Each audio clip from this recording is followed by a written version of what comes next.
It's NAB 2018 and Blackmagic have announced some new products, so let's take a look.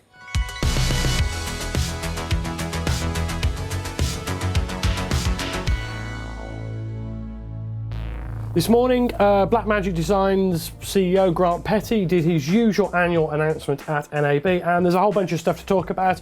In this video, I'm going to talk to you about the new Atem Television Studio 4K. The Television Studio has been a great unit for a long time and is a good starter switcher to get most people involved in live switching. It's always been an affordable price. You probably know the deal. Anyway, they've announced this new 4K version, which is available today, and we have ordered one already, and that will be here, so we'll get hands-on with it soon enough. However, there are some big differences for us.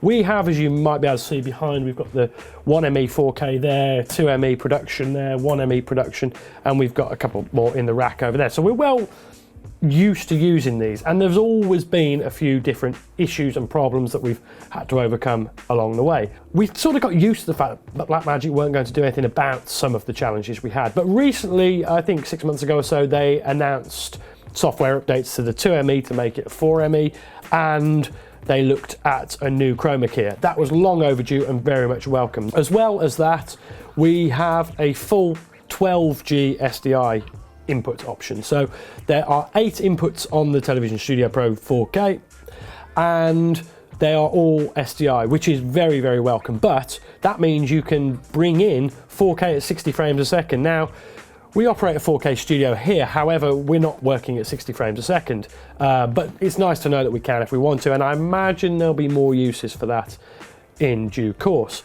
But it also combines the great panel that Blackmagic unveiled a little while ago, which is what the Television Studio HD uses, and the 1ME production switcher 4K, this one. That's fine, and I guess the obvious question straight away is when they announce this as a product, is it actually comes in, I think it comes in a really good price, but it's just a bit less than the 1ME. So what are you getting different? So we've got the new chroma keys. We also have a brand new audio monitoring setup. Now, a lot of people will use, bring all the audio in via an external mixer because the original mixer, the software mixer, simply wasn't good enough. However, a lot of the time, we do just like to run the audio through the cameras. So Blackmagic's recent acquisition of Fairlight meant that they've now been able to put that into the Atem software control. Now, at the moment, from what Grant says in his pitch, that's only available on this switcher, but I think if you do have a 1ME control surface, then that probably will come to you soon as well. And I imagine before the end of the year, these updates that are available in this new switcher will be rolled out across all of the switchers. Because it's a 12G 4K switcher, they've had to increase the media pools slightly, so you now get 90 frames of media playback in 4K, but it's 300 in HD and loads in 720.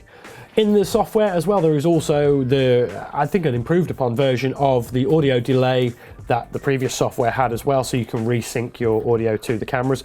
But the number one thing with this switcher that's excited me massively is that they've now put Scalars onto every single input.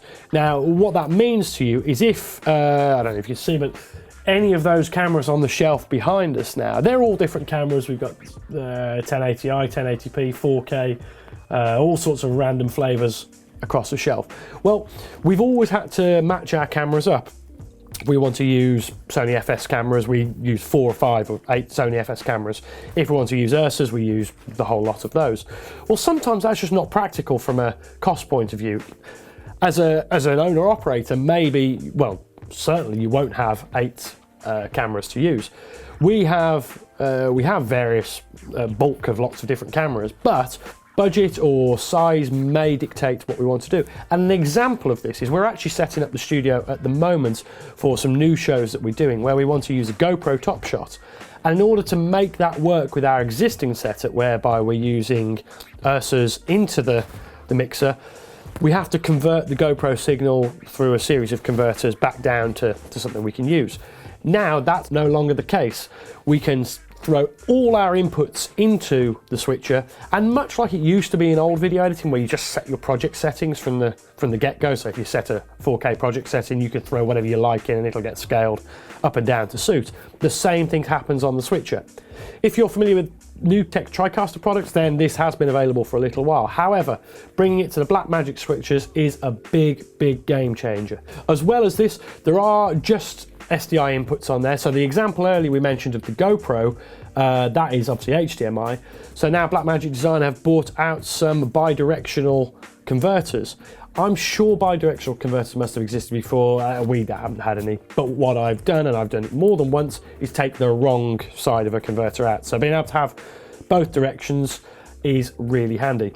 So we know what we're going to expect from Blackmagic switchers, and this, the actual form factor of this unit is really good. The buttons are great, everything's good about it, but I'm going to come back with a full hands-on review shortly. For the other things on the Blackmagic announcement, well, imagine check up here or down there, and there'll be some links to that as well. In the interim, we'll crack on with a bit more work.